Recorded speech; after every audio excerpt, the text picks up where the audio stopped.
Hey everybody, today we are going to talk about taxes, sales tax, and how to calculate it.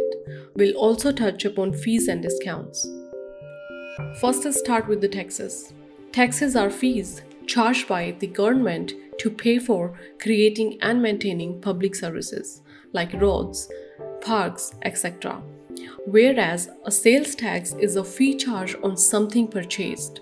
The amount of sales tax we pay is usually determined by a percentage. Now that we have a basic understanding of sales tax, let's now learn how to calculate it. We'll go through three different methods. In first method, we simply multiply the cost of the item by the tax rate. In second method, we set up a proportion to solve for the tax. And in third one, we create an equation to find the answer. Let's go through an example to which we will apply all these three methods. Imagine you want to buy a sweater that costs $40 and your state sales tax is 8%. How much will the tax be? Let's break it down step by step. Let's use first method to calculate the sales tax.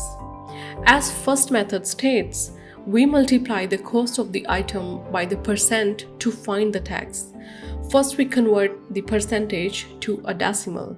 So 8% becomes 0.08 after converting. If you're not sure how to convert a percentage to a decimal, I suggest you to watch a video on that topic before you continue.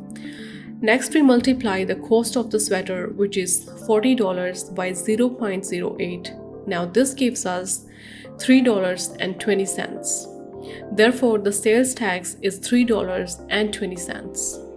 Let's move on to the second method for calculating the sales tax. In this method, we set up a proportion to solve for the tax. Again, if you're not sure how to set up a proportion, I suggest you to watch our video on these topics before continue. Links would be provided in the description below. Now we know that 8% is same as 8 out of 100 or 8 over 100. Next, we set up a proportion with the unknown tax amount, we call it X, over the cost of the sweater 40 equals to 8 over 100. By solving the proportion, we find that X equals $3.20, which confirms our previous result from the first method. So that was method 2. Let's now see how method third works.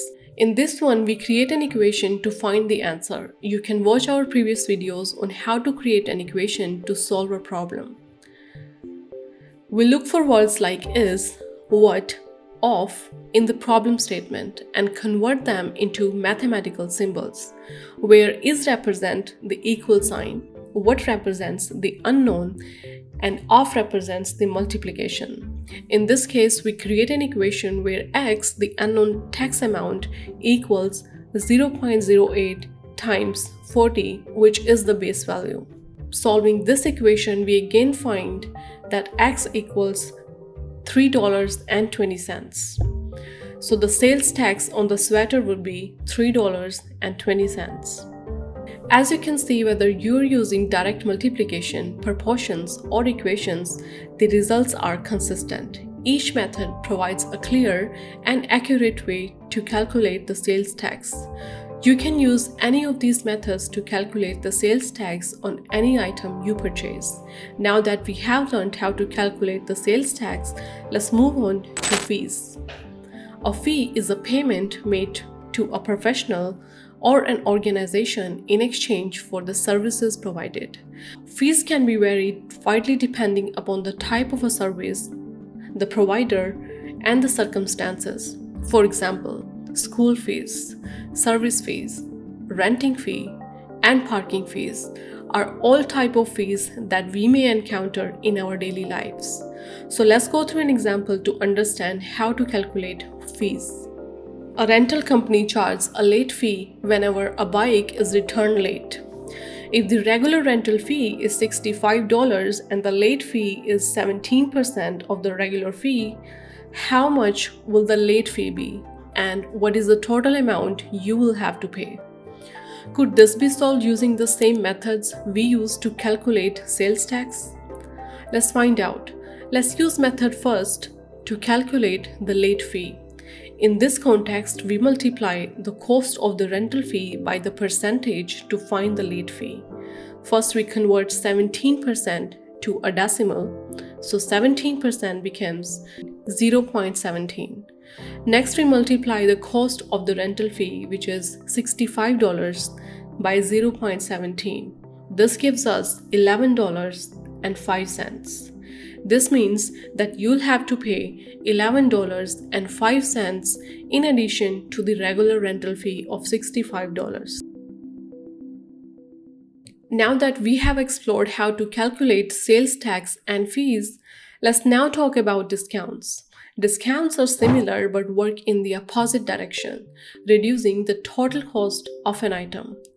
Calculating a discount is like calculating tax. But because you're saving money, you subtract it from the original price. So let's go through an example. A dress costs $12.50. A sign in the store window says all items on sale 20% off. What is the discount of the dress and what is the new price of the dress? So there are two different methods to calculate the discount. In method 1, we find the value of the discount and subtract it from the original price. In method 2, we create an equation to find the answer. Let's start with method first. First, we convert 20% to a decimal, so 20% becomes 0.20. Next, we multiply the cost of the dress, which is $12.50, by 0.20. Now, this gives us $2.50. Therefore, the discount is $2.50. As you can see, this method to calculate the discount is similar to the method to calculate the fees and the taxes. To find the new price of the dress, we subtract the discount from the original price. So $12.50 minus $2.50 equals $10. Therefore, a new price of the dress would be $10. Now let's solve the same problem using method 2. In this method, we create an equation to find the answer. We set up an equation where x, the unknown discount amount, equals 0.20 times 12.50. Solving this equation, we find that x equals $2.50, which confirms our previous result, and therefore the discount is $2.50. Now, to calculate the new price, we subtract the discount from the original price. So $12.50 minus $2.50 equals $10. As you can see, whether you're using direct multiplication or equations, the results are same. I hope now you have a better understanding of how to calculate sales tax, fees, and discounts. You can use these methods to calculate the cost of any item and services in your daily life. That is all for today. I'll see you in the next one. Till then, take care and keep learning.